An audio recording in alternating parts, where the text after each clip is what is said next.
જય શ્રી રામ।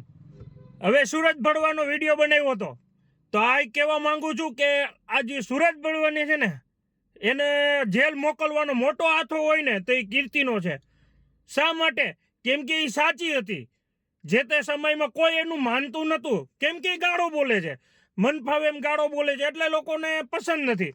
પણ સત્ય સાચું લાવવા માટે બધું કરવું પડે છે અને કીર્તિના પૂરેપૂરી ક્રેડિટ સુરજ બુવાની જે જેલમાં મોકલવાની અને એટલી મહેનત કરવાની પૂરેપૂરી ક્રેડિટ કીર્તિ પટેલને જાય છે। આ ધારાને ન્યાય મળ્યો હોય ને તો એ કીર્તિ પટેલની હિસાબે અને માં મેરડીને માં ચામુંડાની હિસાબે। શા માટે? અને હા, આપણે સંવિધાનનો વિરોધ નથી કરતા, સંવિધાનને પણ માન આપીએ છીએ, પણ અમુક જે ભ્રષ્ટાચારીઓ લોકો અધિકારી હોય છે ને એના કારણે બધું લેટ થાય છે। બાકી તો તાત્કાલિક સજા મળી જવી જોઈએ, પ્રૂફ સાહિત હતું બધું, છતાં પણ નહોતું મળતું।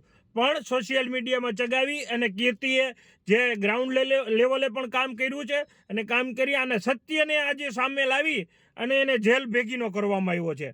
અને થોડા સમયમાં એવું થશે ને તો એને બીજી પણ સજા ઘણી મળી શકે છે। પણ મિત્રો, વિડીયો જરૂરમાં જરૂર શેર કરજો અને ફોલો કરવાનું ભૂલતા નહીં। આ પૂરેપૂરું સમર્થન આજ કીર્તિ પટેલને છે મારું। જય હિન્દ।